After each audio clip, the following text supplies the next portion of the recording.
오늘 우리 평신도 신학 강좌 9번째 시간은 우리 욥기 말씀을 살펴보겠습니다. 욥기로 우리 건너간 이유는 말씀드린 대로 이 역사 순서대로 이제 가다 보니 에스라, 느헤미야, 에스더로 가다 보면 이미 포로로 끌려갔다가 돌아온 이후의 이야기이기 때문에 시간대 순으로 맞지 않습니다. 그래서 욥기, 시편, 잠언, 전도, 아가서를 먼저 살피고 그다음에 이사야, 예레미야, 애가, 에스겔 쭉 살피고 소선지서까지 살핀 이후에 이제 에스라, 느헤미야, 에스더를 살펴보려고 합니다. 자, 우리가 살펴보게 되는 지금 이제 욥기부터 시작되는 글들은 지혜문학 혹은 성문서, 시가서 여러 가지 이름으로 불립니다. 사실은 평신도 신학 강좌이기 때문에 이 글들을 다 구분할 필요는 없습니다. 히브리어 성경에서는 이 케투빔이라고 하는 이 카테고리 안에 열왕기 하 이외의 예언서를 제외한 모든 글들이 다 포함이 됩니다. 그러니까 역대상하, 에스라, 느헤미야, 에스더, 다니엘까지 다 포함해가지고 이 케투빔 안으로 다 들어가게 되는데 우리는 히브리어 성경을 읽는 것이 아니라 다시금 재편집된 그런 우리 한글 성경을 보고 있기 때문에 이것을 성문서, 거룩한 글귀들 이렇게 묶이는 큰 덩어리 안에 다시금 이제 지혜서는 잠언, 전도, 아가서만 따로 이 지혜서라고 부르고 지혜가 담긴 글들, 또 시가서 대표적으로 우리 시편이 있겠죠. 이렇게 그 안에서도 여러 갈래가 갈리는데 우리 평신도 신학 강좌에서는 그렇게까지 구분할 필요가 없고 케투빔, 지혜문학, 시가서 다 같은 말로 그냥 여기시면 됩니다. 특별히 한글 성경에서는 이 5권의 책을 우리가 지혜문학, 성문서, 시가서 이렇게 부르는데 우리 제가 드린 종이에는 지금 아가서가 빠져 있을 텐데요. 한번 5권의 책들 한번 읽어보실까요? 시작. 욥기, 시편, 잠언, 전도, 아가. 요 5권의 성경을 우리 개역 성경에서는 성문서 혹은 지혜서 이렇게 부릅니다. 그렇게 분류해도 큰 문제가 없다 이렇게 생각하시면 되겠고요. 왜 욥기가 지혜서로 들어가는가? 오늘 내용을 살펴보면 그 내용을 이해할 수 있습니다. 자, 그렇다면 이제 욥기의 구조를 한번 따져보도록 하겠습니다. 어떤 구조를 지니는가? 서론, 본론, 결론으로 구분을 하자면 서론은 1장 1절부터 2장 13절까지 사탄이 욥기를 2번에 걸쳐서 이제 시험하겠다 하나님하고 이제 이 거래를 하는 장면이 나오죠. 그것을 서론이라고 부를 수 있습니다. 욥을 소개하고 동방 우수 땅의 의인이다 이런 이제 소개가 등장하고 또 첫 번째 시험과 두 번째 시험의 내용이 등장하게 됩니다. 또 욥의 세 친구들 엘리바스, 소발, 빌닷의 방문 기록이 등장하게 됩니다. 여기서도 그냥 넘어갈 수 있는데 사실은 굉장히 중요한 신학적인 질문들이 생기게 됩니다. 왜 하나님이 사탄과 거래를 하시는가? 왜 사탄이 신들의 회의 가운데 들어가서 욥에 대한 이야기를 아뢰고 욥을 시험하겠노라 그렇게 이야기하는가? 그게 과연 옳은가? 그런 일이 과연 벌어질 수 있는 일인가? 이건 굉장히 신학적인 질문입니다. 여러분 그런 일이 욥기에 그렇게 1장, 2장에 그렇게 써 있거든요. 한번 욥기 펼쳐 보시겠어요? 욥기 2장 말씀 한번 우리 1장에도 시험 얘기가 나오는데 욥기 2장 말씀 한번 보겠습니다. 욥기 2장 우리 1절로 4절까지 말씀 한번 읽어보겠습니다. 시작.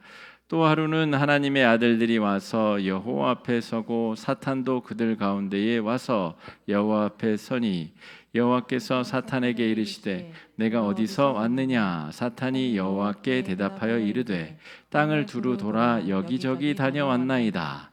여호와께서 사탄에게 이르시되 내가 내 종 욥을 주의하여 보았느냐?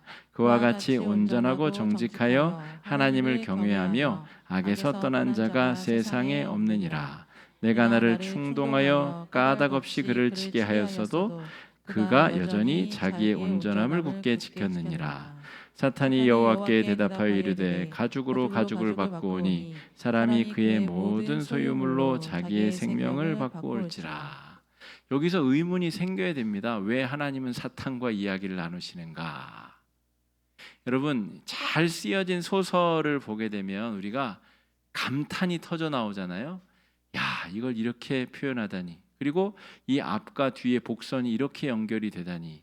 나중에 보면 이제 그것이 깨달아지잖아요. 그래서 1장에는 욥이 얼마나 완벽한 사람인가에 대한 이야기가 등장해요. 그러니까 인과응보적으로다가 신명기 우리 신학 여호와를 잘 섬기면 복을 받고 여호와를 섬기지 못하면 저주를 받고 그 공식에 딱 떨어맞아지는 욥에 대한 설명이 나와요.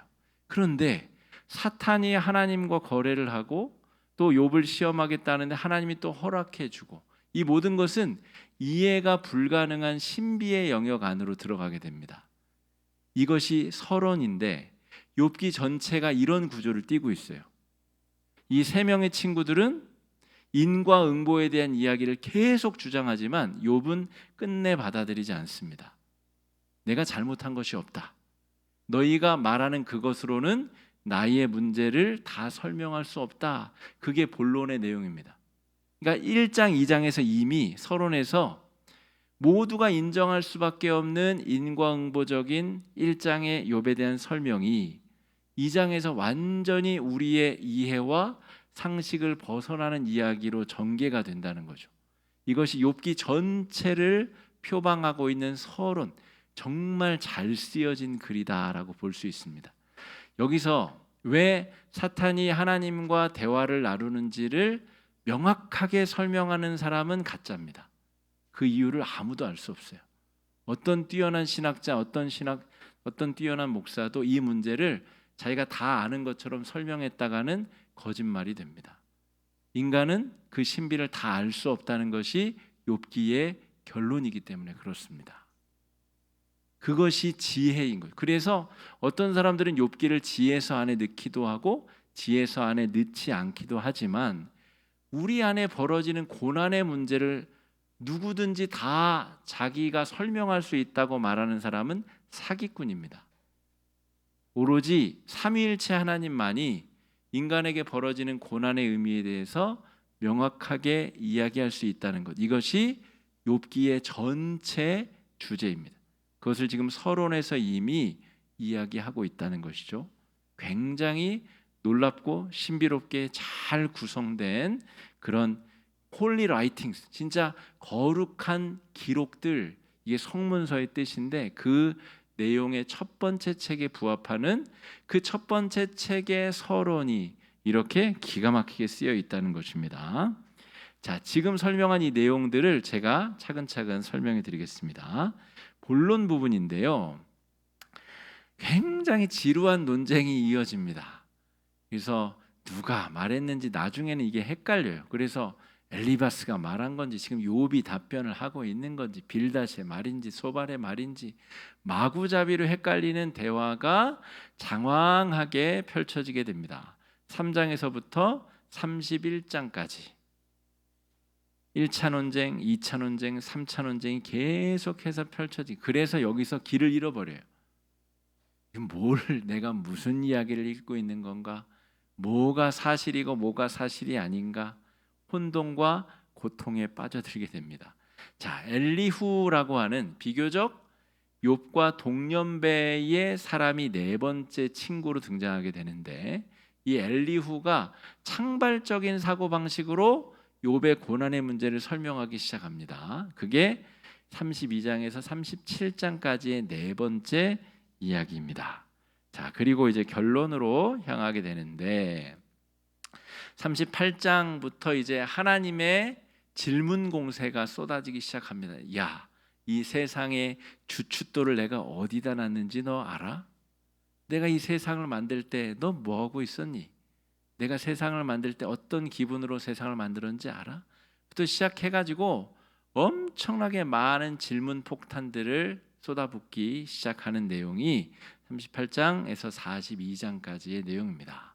그리고 이제 욥이 그래도 모든 어려움을 극복하고 모든 이 고통의 재물을 잃어버린 거 2배로 다 회복하고 자녀들은 그대로 10명이 회복됩니다. 그리고 140년을 더 살다가 죽었다. 이런 내용이 이제 42장 결론부에 다다르게 됩니다. 자, 여기까지가 이제 욥기의 전체 구조입니다. 우리 곤충의 머리 가슴 배 이렇게 하듯이 서론, 본론, 결론. 본론은 지루한 토론이다. 100분 토론보다 더 재미없고 지루한 토론이다. 그리고 그 앞부분에는 너무나도 명백한 축복을 받을 수밖에 없는 욥이 알 수 없는 이 어려움에 빠져들게 되는데 심지어 하나님이 사탄과 거래를 하고 사탄에게 시험을 허락하시는 받아들일 수 없는 내용이 들어있다. 여기까지 이해하시면은 전체 이제 구조를 이해하셨다 보겠습니다. 그렇다면 이제 욥기에서 우리가 생각해야 될 평신도들이 그래도 고민해보고 생각해보고 또 한번 중요하게 다뤄봐야 될 신학 사상이 무엇인가 몇 가지 제가 꼽아봤습니다. 첫 번째, 욥은 어느 시대 사람인가? 욥은 어느 시대 사람이라고 배우셨어요? 그렇죠, 아브라함 때인 사람이라는 증거가 어디 있나요? 맞습니다. 여기 기록된 거 보고 지금 말씀하신 건가요? 네, 여기 이미 자료에 적어드린 거에 그렇게 써 있습니다. 이 신학자들이 욥이 어느 시대 사람인가를 이제 따져봤는데 그냥 따져보니까 이런 겁니다. 자, 이 42장 16절 말씀 한번 읽어보겠습니다. 시작. 그 후에 욥이 140년을 살며 아들과 손자 4대를 보았고, 그러니까 한 40살쯤 결혼해가지고, 왜냐면 이삭이 40살쯤 결혼하거든요. 그리고 한 20해쯤 지나서 자녀들이 다 장성해가지고 잔치도 벌이고 잔치도 참여하고 구정되니까, 그러니까 60살쯤에 이제 환란이 있었겠구나. 그리고 이제 자녀를 10년에 걸쳐 낳으니까 10명이거든요. 그러니까 뭐 여러 부인이 있다는 얘기는 안 나오고 본래 있었던 부인이 이제 도망가거든요. 그러니까 한 명의 부인에게서 10명을 낳았다 그러면 어쨌든 한 60살쯤에 이 환란의 문제가 있었다라고 한다면 이제 데라, 아브라함의 아버지 데라가 205세를 삽니다. 그 위로 가면은 이제 노아 이렇게 가면 너무 많이 900 몇 살 이렇게 살기 때문에 너무 많이 살고 이제 이 아브라함 때가 이제 연도가 대충 맞아 떨어지는 200년 어간 요때가 이제 아브라함이 175, 이삭이 180 이렇게 살거든요. 그러니까 그 밑으로 가면 또 확 현격히 줄어듭니다. 그러니까 아브라함 때 사람이 아니겠느냐라고 추측을 한다는 거죠. 추측입니다. 그런데 사실은 이 욥기가 지혜 문학에 들어가기 때문에 어느 시대인가는 별로 중요하지 않습니다. 이게 핵심입니다. 몇 살이 어느 시대의 사람인가가 궁금하긴 한데 그것에 관심을 끄는 것이 욥기의 주제로 더 깊이 나아갈 수 있는 길이다라고 하는 거죠. 왜요? 고난의 문제, 이해할 수 없고 판단할 수 없는 고난의 문제는 이 아브라함 시대에만 있었나요? 아니죠. 지금 우리도 이해할 수 없는 고난, 왜 내가 이런 고난을 당해야 되나 그런 생각들을 다 하시잖아요. 왜 나에게만 이런 어려움이 임하는가? 그러니까 아브라함 때나 지금이나 아브라함 이전 때나 인간에게 불어닥친 고난의 문제에 대한 지혜, 하나님께서 어떤 태도로 우리가 고난을 당할 때 대처하시는가, 그 문제를 다루고 있기 때문에 이 욥기가 지혜서이고 또 성문서이고 또 시대를 초월한 우리에게 굉장히 중요한 질문, 신학적 질문을 던지는 책이다, 이렇게 볼 수가 있겠습니다.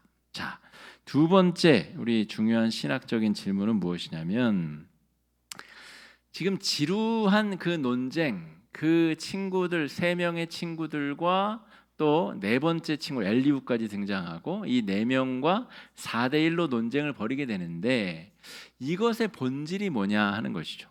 이것의 본질은 두 세계관이 충돌하는 얘기입니다. 두 세계관. 자, 우리 15장 10절을 한번 읽어볼 텐데요. 한번 읽어보겠습니다. 15장 10절입니다. 시작. 우리 중에는 머리가 흰 사람도 있고 연로한 사람도 있고 내 아버지보다 나이가 많은 사람도 있느니라. 그러니까 이 욥에 처음 방문한 세 친구들 있잖아요. 엘리바스, 소발, 빌닷 중에 나이가 아버지 또래에 해당하는 사람도 있다는 거예요. 그러니까 셋 다 연장자인데 성경에서는 흔히 그냥 친구들 이렇게 표현하잖아요. 근데 친구들이라고 하기보다는 선생님, 삼촌, 아버지뻘 되는 사람들인 거예요. 이들이 와서 하는 이야기의 공통점이 뭐냐면 인과응보입니다. 인과응보. 원인이 있었으니까 결과가 있다는 거예요. 옛날 사람들의 사고방식을 가지고 욥의 문제를 재단하고 평가하고 판단하고 있다는 것이죠. 그런데 이제 욥은 거기에 순응하고 그래, 내가 잘못했습니다, 내가 뭐 지은 죄가 있나 보죠 라고 인정하면 좋은데 끝끝내 인정하지 않는다는 거죠. 그러니까 다른 식으로 이 고난을 보고자 하는 새로운 세계관과 옛 세계관이 지금 충돌을 일으키고 있다는 겁니다. 챗 GPT라고 고기능성 대화형 인공지능 서비스, 챗 GPT는 그것 중에 하나의 이름이고요. 뭐 여러 회사들에서 우리 한국 회사들도 이제 추격자로 지금 계속해서 그런 프로그램들을 만들어내고 있습니다. 실제로 이 프로그램 때문에 공포에 떨고 있는 사람들이 많습니다.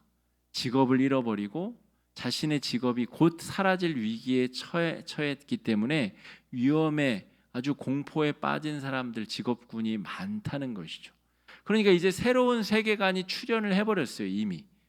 그리고 이것은 그냥 천천히 발달하는 게 아니고 뭐 하루가 멀다 하고 뭐 며칠만 지나면 이 지식 습득 능력이 어마어마하게 발달하기 때문에 그냥 그림만 보여줘도 답을 낼 정도로 이런 풍의 그림을 그려달라고 하면 이미 학습한 여러 화가들의 화풍으로 그림을 창조해 낼 수 있는 그런 시대를 이미 살고 있다는 거죠.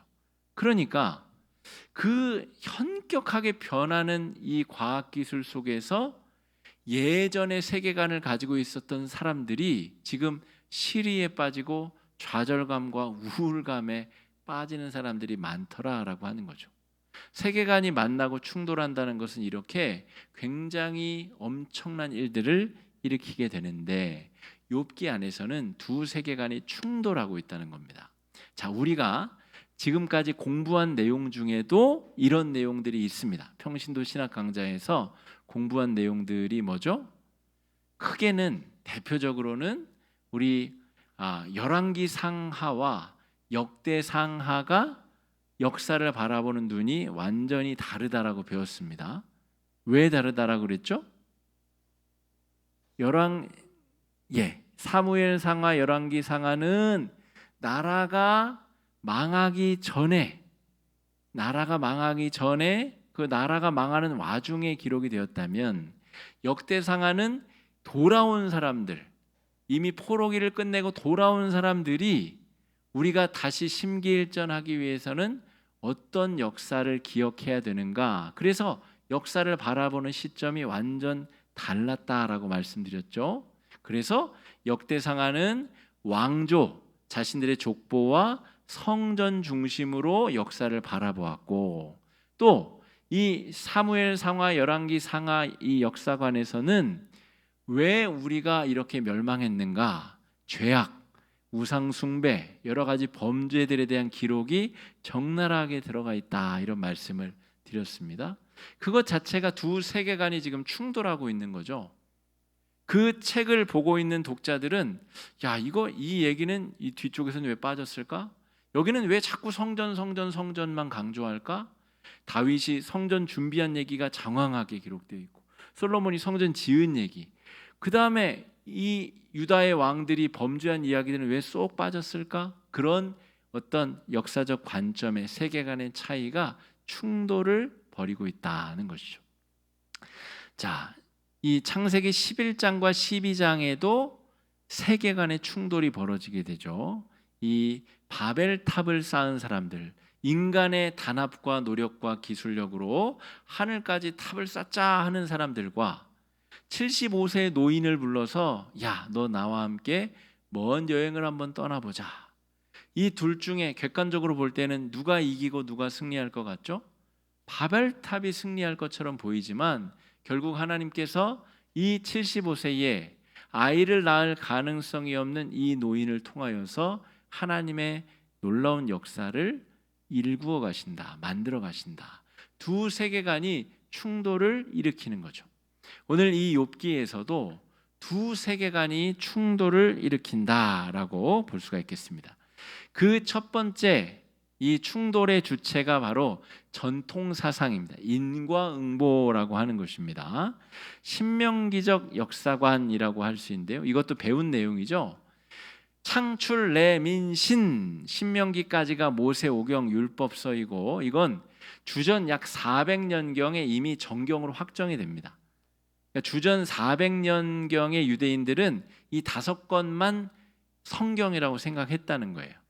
그것이 주전 200년으로 가게 되면 이제 예언서들 있잖아요. 대예언서들, 이것이 이제 정경으로 확정이 되고, 이 성문서들은 제일 마지막에 주후 90년이 되어서야 정경으로 확정이 됩니다. 그러니까 정경도 구약 성경도 똑같은 레벨이 아니에요. 이 5권의 모세오경으로부터 이제 역사서와 예언서가 쓰이고 나고, 이 맨 마지막에 주후 90년이 돼서야 이 홀리 라이팅스, 거룩한 문서들이 성경으로 편입이 되고, 그 와중에도 이게 정경이냐 아니냐 수많은 논쟁들 끝에 이 성문서가 포함이 된다는 것이죠. 자, 그래서 이 모세오경의 세계관을 따른 역사적인 내용, 여호수아, 사사기, 룻기, 사무엘 상하, 열왕기 상하까지가 인과응보 세계관으로 가득 차 있습니다. 하나님 잘 믿으면 복을 받고 천대복을 받고, 하나님 잘 못 믿으면 3, 4대 저주를 받는다. 이 공식으로 모든 문제를 다 이해하고 해석하려고 하는 전통적 세계관, 이것이 이 엘리바스, 소발, 빌닷 그리고 엘리후까지의 4명의 세계관이라는 거예요. 자, 신명기 28장 15절 말씀 한번 읽어보겠습니다. 시작.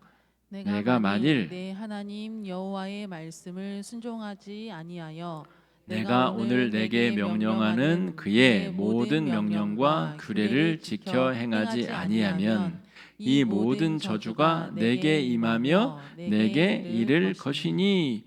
맞네. 너 지금 그 많던 재산 다 없어지고 자식들 다 죽고 병들고 마누라 떠났잖아. 그러니까 앞에 죄를 지었네, 이렇게 생각하는 겁니다.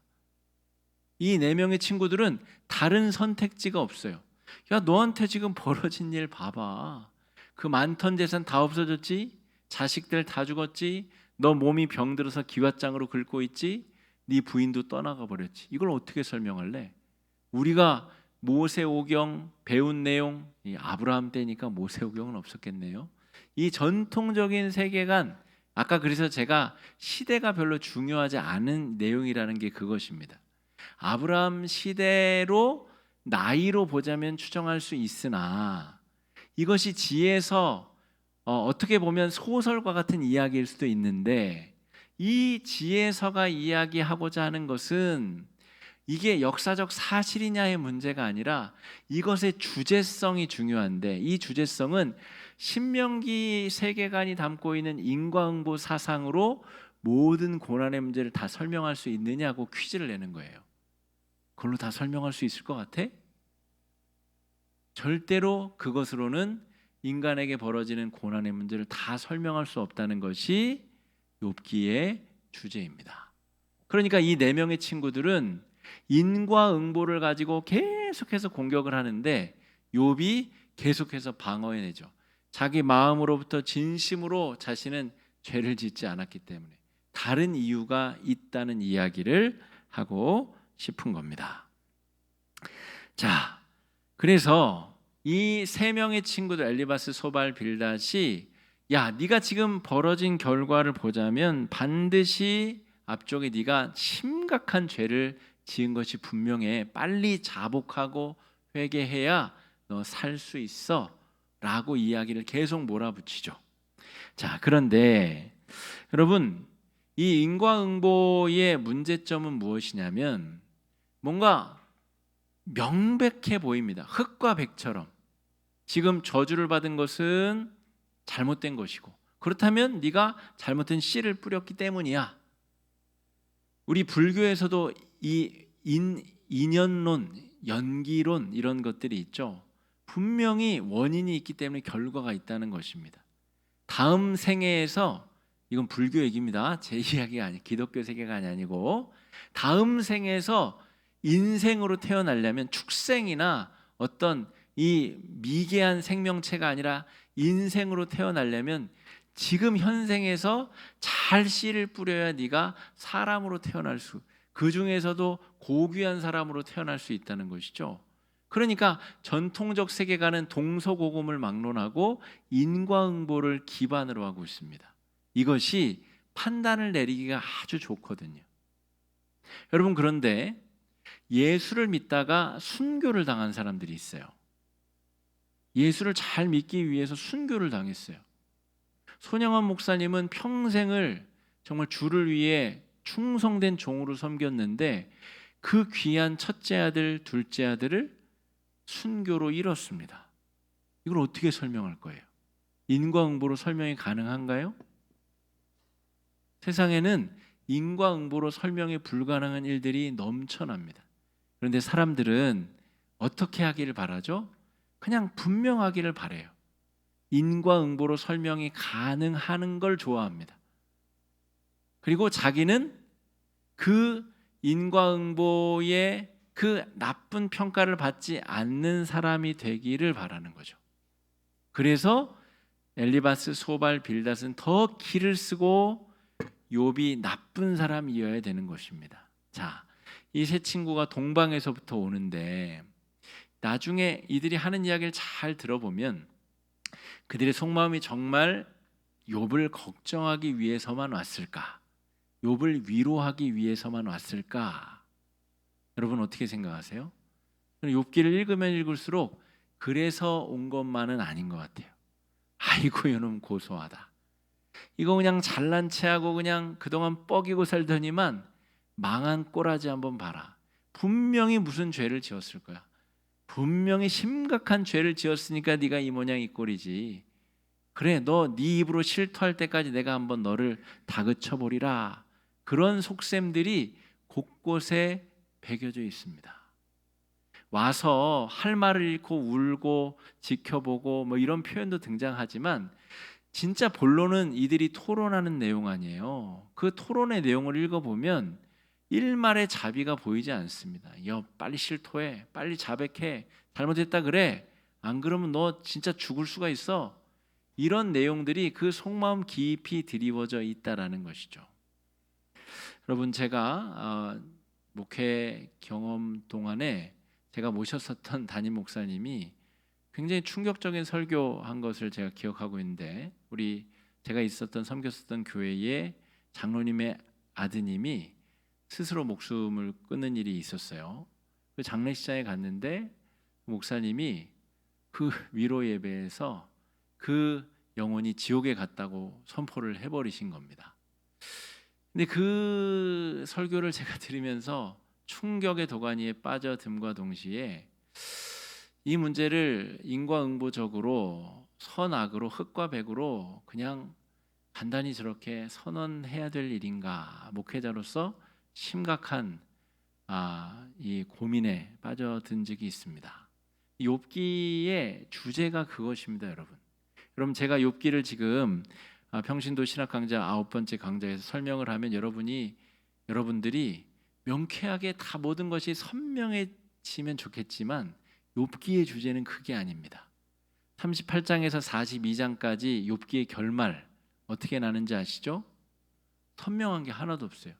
하나님이 계속 질문을 던집니다.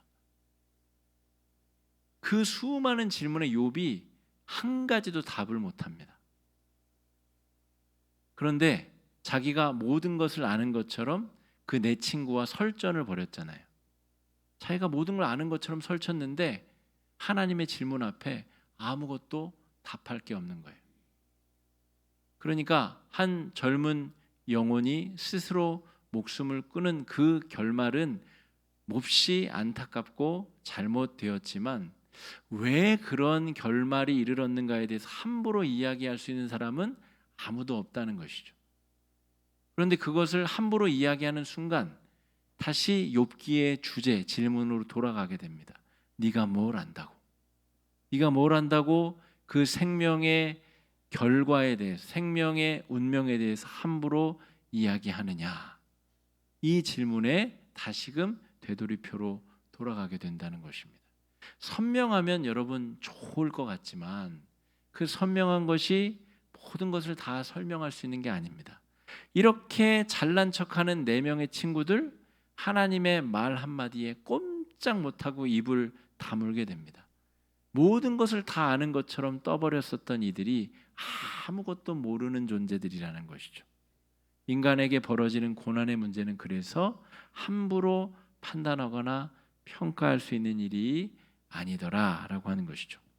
제가 섬겼었던 교회, 또 다른 교회에서는 한 권사님이 아주 수십 년째 지금 돌아가셨어요. 돌아가신 권사님이신데 그 따님이 선교사로 외국에서 열심히 사역을 하시다가 잠깐 이 안식년을 맞아서 한국에 왔다가 교통사고를 당해서 식물인간이 됐어요. 남편은 죽고 부인 선교사는 식물인간이 돼서 그 어머니가 십수년째 그 식물인간 선교사 딸을 수발하고 있는 그 장면을 제가 목격했습니다. 그럼 그걸 어떻게 설명하겠어요? 하나님의 영광을 위해서 복음을 전하기 위해서 정말 수이억 마일리에 가서 복음을 전하다 잠깐 안식년 맞아서 돌아왔는데 왜 하필 그들에게 교통사고가 벌어졌으며, 그러면 간단하게나 그쳐야지 왜 그토록 힘든 짐을 그 권사님과 그 본인 그 가족들이 짊어져야 되는가? 여러분, 함부로 다른 사람의 고난에 대해서, 다른 사람들의 고통에 대해서 함부로 이야기할 수 없는 이유가 여기에 있는 것이죠. 신비의 영역입니다. 다시 욥기 1장 2장으로 건너가 볼까요? 왜 하나님이 사탄과 대화를 나누시는가? 왜 사탄은 하나님께 욥을 시험하겠노라고 하나님을 시험하고 하나님은 왜 그것을 허락하시는가? 욥이 당하는 고난의 깊이를 하나님이 어떻게 보상하시려고 하는가? 저는 42장에서 사실은 2배나 재물을 보상해주고 자녀 10명을 다시 낳게 하고 이런 것들이 저는 하나도 좋게 안 보이더라고요. 그게 무슨 보상이에요? 그럼 본래 죽은 10명의 자식들은 그럼 어떻게 보상이 됩니까? 새로운 자녀 10명을 낳으면 보상이 됩니까 그게? 그런데 고대인들의 사고방식에서는 그 정도면 보상이 된다라고 느껴질 수 있는 거죠. 하지만 시대를 초월해서 현대인들이 보기에는 그 보상은 전혀 보상답게 느껴지지 않는다는 것이죠. 그러니까 욥기가 다루고 있는 이 주제의 본질은 100번, 1000번을 봐도 더 생각날 게 있고 더 고민할 게 있고 더 깊은 하나님의 그 시면 가운데 나아가야 될 중요한 질문들을 우리에게 던지는 책이다. 이렇게. 그래서 욥기를 저는 지혜서로 구분을 하는 겁니다.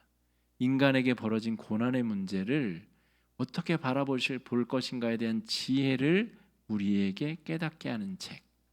성문서, 지혜서, 시가서 다 그냥 욥기, 시편, 잠언, 전도, 아가 5권으로 그냥 묶어서 이해를 하셔도 큰 문제가 없는 이유가 거기에 있습니다.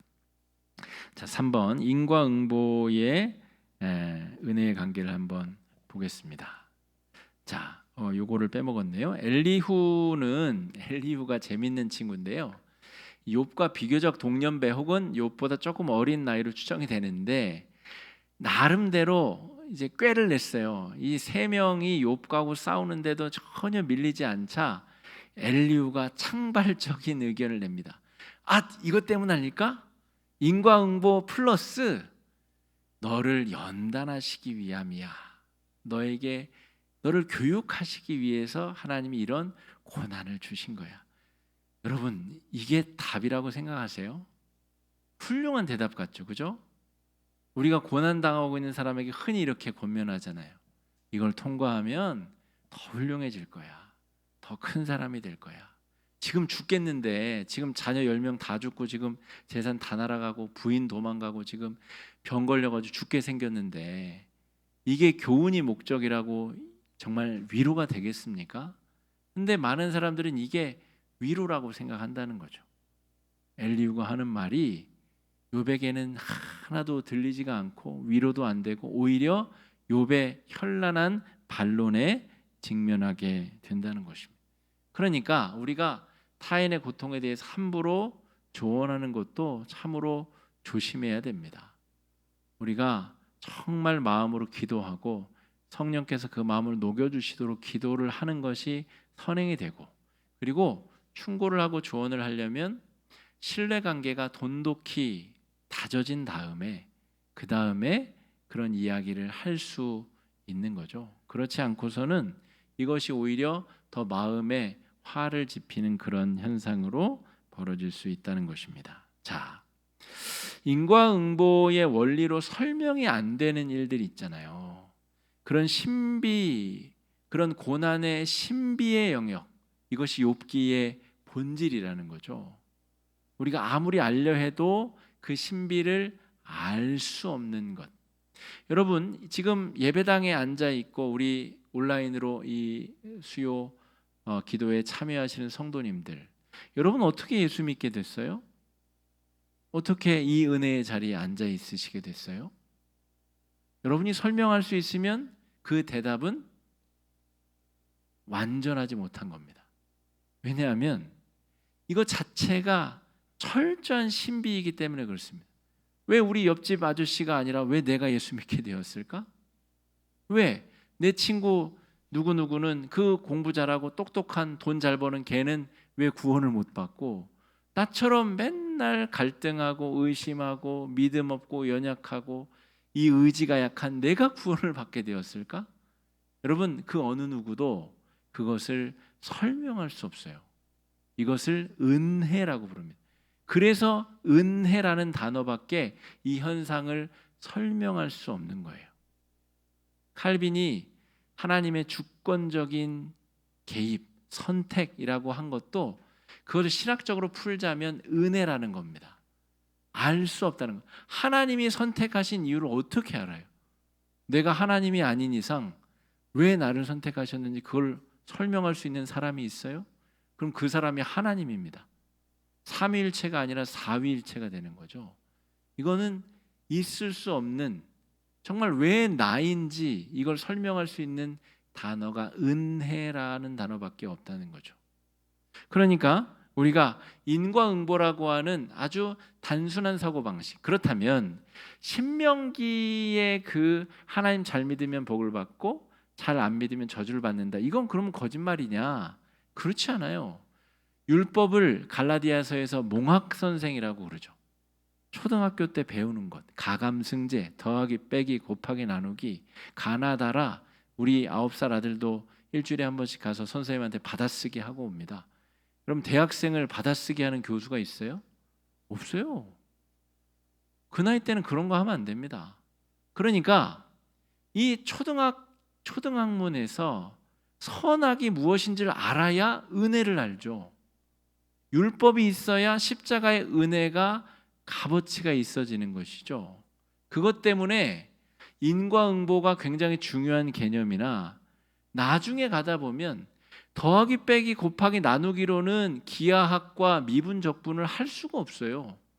그러니까 더 고차원적인 수학을 공부해야 되는 거죠.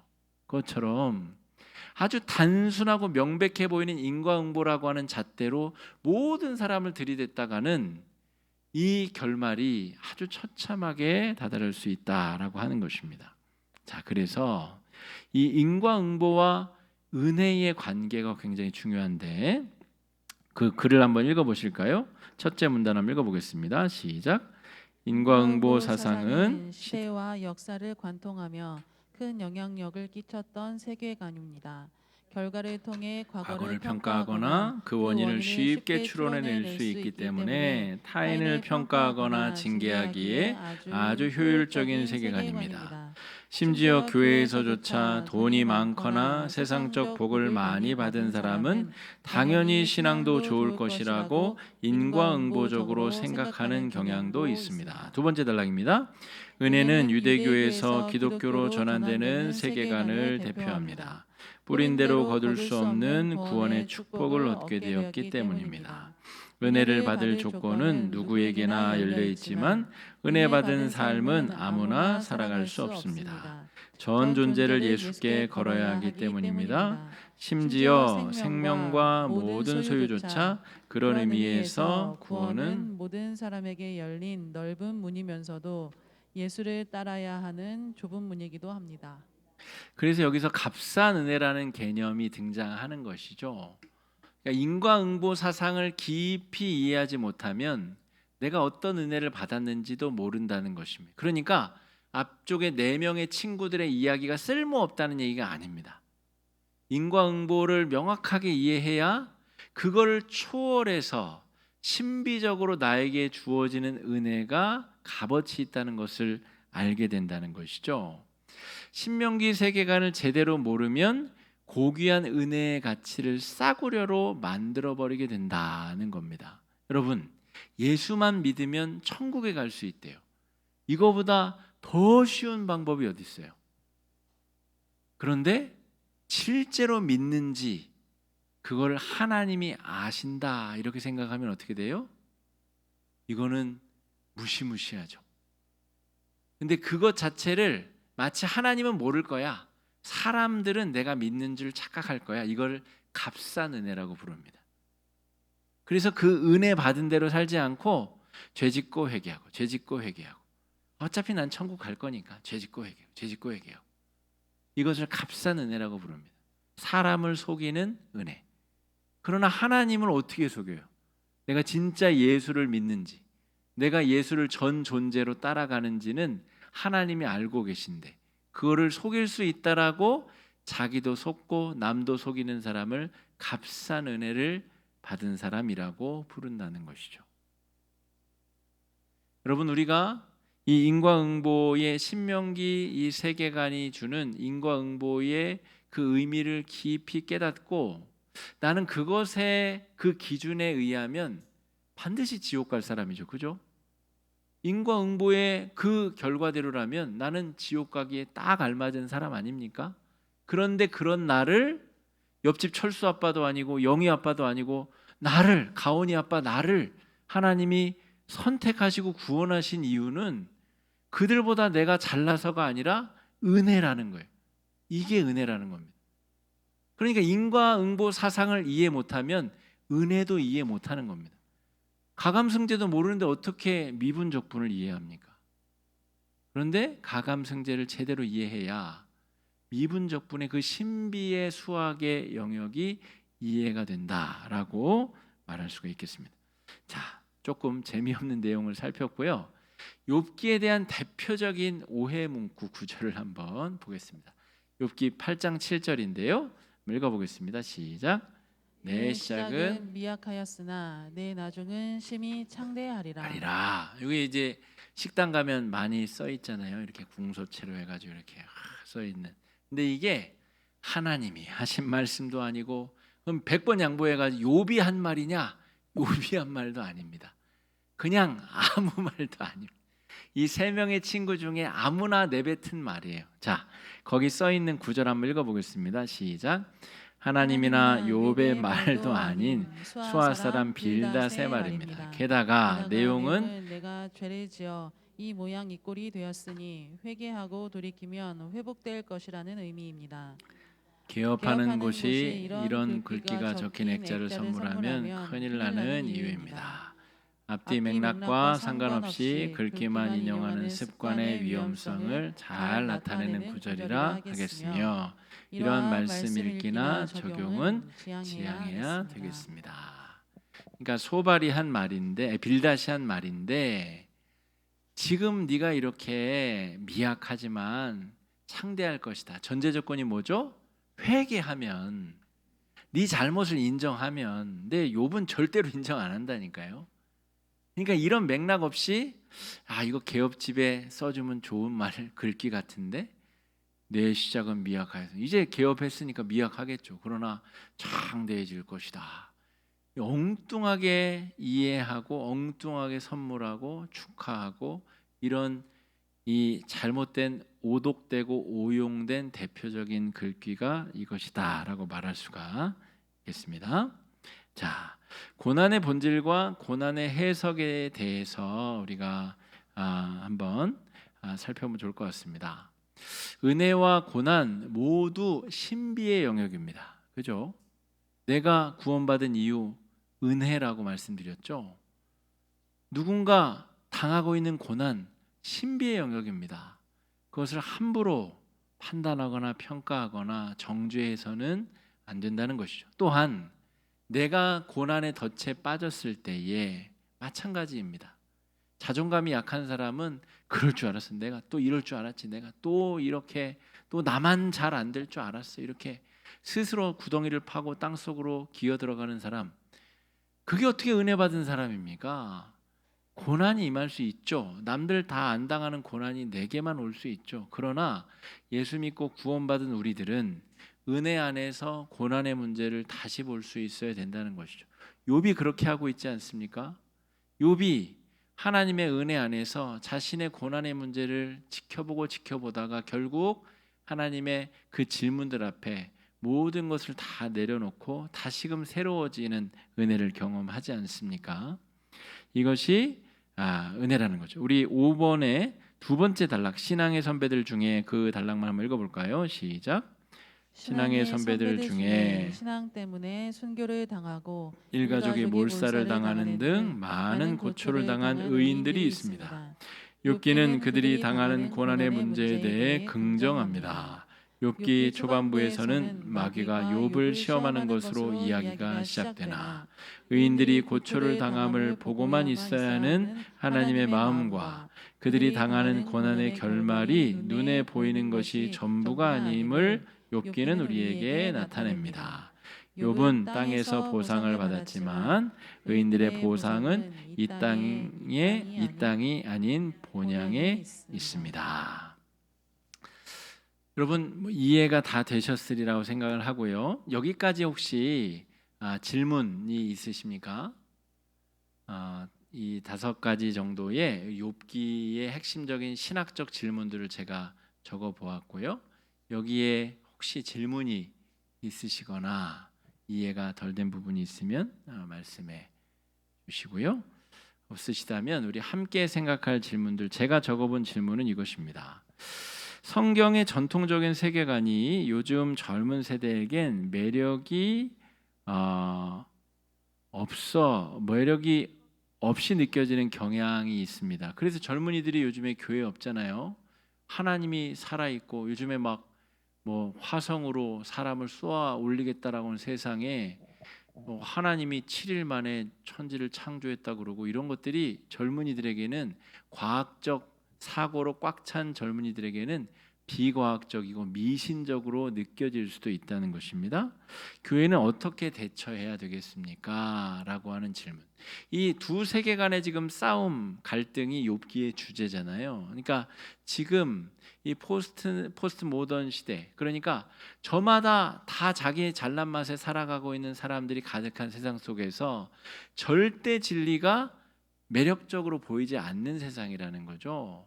그런 세상 속에서 어떻게 여러분들의 아들, 딸, 손주, 손녀들이 그러한 마음으로 교회를 바라보고 하나님을 생각하고 있다는 거죠.